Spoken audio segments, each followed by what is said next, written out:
मामला ये है कि पूर्व विधायक वो मंत्री साहब जो कहा कि जो करना है यहाँ के धरना प्रदर्शन में बैठे मुख्यालय कर रहे हैं, लेकिन वर्तमान विधायक को सदन में इस विषय को उठाना चाहिए, उसको बढ़ चढ़कर हिस्सा लेना चाहिए कि आपदा क्यों नहीं। देखिए, विधायक जी को जानकारी का अभाव है। पूर्व विधायक जी को उनको सोचना चाहिए कि पार्टी के जो राष्ट्रीय अध्यक्ष हैं, जो प्रदेश अध्यक्ष हैं, वो किसी भी पार्टी के कार्यक्रम के लिए आह्वान करते हैं। गत पूर्व के दिनों में हमारे पार्टी के नेता, प्रतिपक्ष के नेता आदरणीय तेजस्वी प्रसाद यादव जी के आह्वान पर पूरे भारत में स्मार्ट मीटर का धरना हुआ था। ये जो आपदा अभी जो वर्तमान में आई है, इस आपदा के लिए क्षेत्रीय स्तर पर जो माननीय मुखिया संघ के द्वारा जो आयोजित धरना था, उसमें उनको आकर अपनी राजनीति रोटी सेकने की आवश्यकता नहीं थी। इलाका में अभी बेबसी का आलम है। लोगों को ज़्यादा से ज़्यादा आपदा का कैसे लाभ मिले, नदी कटान प्रभावित परिवार जो विस्थापित हैं उनके पुनर्वास की व्यवस्था कैसे हो, इलाके में जो नाव की कमी है उस कमी को कैसे पूरी की जाए। उनके समय में ये क्षेत्र विकास के दृष्टिकोण से उपेक्षित था। जितने विषयों पर हम लोगों ने विधानसभा में प्रश्न किया है और कॉल अटेंशन किया है, उनको आरटीआई के द्वारा जानकारी लेनी चाहिए। और अभी भी जो वर्तमान बाढ़ आया है, जिलाधिकारी और यहाँ के जो आपदा प्रभारी हैं और सभी विभाग के कार्यपालक अभियंताओं को लेकर हम लोगों ने समीक्षात्मक बैठक की है।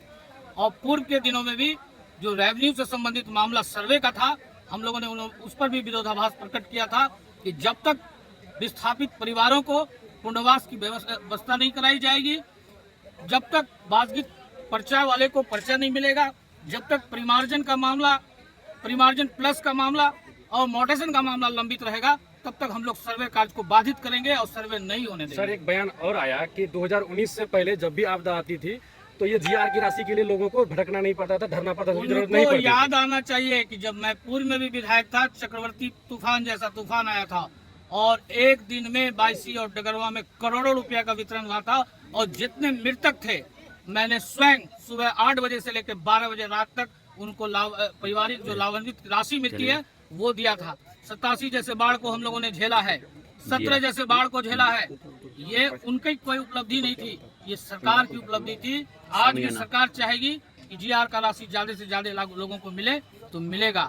हम लोग ज्यादा से ज्यादा लोगों को मिलने का मांग कर रहे हैं। जब इलेक्शन आएगा तो इलेक्शन राजनीति की चीज है। ये मंच सामूहिक इलाके की बर्बादी जो हुई है किसानों की, इलाके में जो आज लोग त्राही के आलम में है, भयावह की स्थिति उत्पन्न है, उसके लिए धरना था। किसी को राजनीति करने के लिए यहाँ बुलाया नहीं गया था कि आप राजनीति करें और अपनी दुआई दें। तो मैं कहना चाहूँगा कि यहाँ की जनता ने बार बार सबक सीखने के लिए उन्हें दिया है। अगर सबक नहीं सीखते हैं, पुरानी आदतें लगी है, तो ये बहुत अच्छी बात है। उस दिनों में जब इस सरकार में मंत्री थे तो ये इलाका जिस से जूझ रहा है वो राहत एवं पुनर्वास मंत्री थे। उन्होंने राहत एवं पुनर्वास की कोई व्यवस्था नहीं कराई।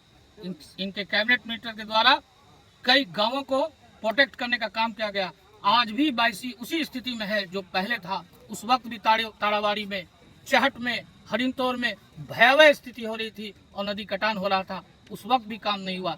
जब काम तो जियो बैग का हम लोगों ने कराया, इनके समय में कभी भी जियो बैग का या प्रोटेक्शन का काम नहीं हुआ है। 52 प्लेसेस को हम लोगों ने करवाया है, लेकिन कुदरत का निजाम है, हर साल बाढ़ आती है, दह गया है। इस साल भी हम लोगों ने प्रोजेक्ट बना के सरकार को दिया है और विधानसभा में अनेकों बार क्वेश्चन किया है।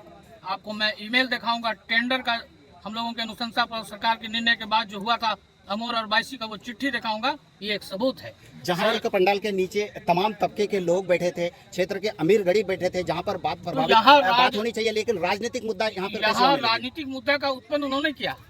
उनको तो हम लोगों ने आमंत्रित किया कि आप एक तजुर्बाकार आदमी हैं, आप आए और सही मार्गदर्शन दें, लेकिन उन्होंने आकर यहाँ राजनीति करने का काम किया, जो ओछी राजनीति का प्रतीक है। सर, एक वो सवाल उठाया कि विधायक जी को इस चीज का ज्ञात नहीं था कि आंशिक चीजों को कहना वो घोषणा के रूप में बयान दे दिया, बयानबाजी कर दिया, ऐसा भी वो कहना। उनको हमको एडमिनिस्ट्रेटिव नॉर्म्स और पॉलिटिकल नॉर्म्स सिखाने की आवश्यकता नहीं है।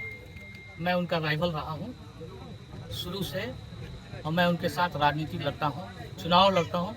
वो हमको ज्ञान के पाठ नहीं पढ़ाएंगे। मैंने क्या बयान दिया है आज भी मीडिया के माध्यम से मौजूद है कि पहले चरण में हम लोगों का नाम नहीं था, द्वितीय चरण में किशनगंज, अररिया, पूर्णिया का चयन हुआ है और सरकार ने जीआर राशि की घोषणा की है जो आगामी 9 तारीख से सभी बाढ़ प्रभावित परिवारों को मिलेगा। मैंने आपदा घोषित किया, ऐसी बात कोई नहीं कहा है। सर, एक ही पार्टी में रहकर इस तरह की बयान सामने आना किस तरह इशारा करता है? ये एक अच्छी राजनीति का प्रतीक है।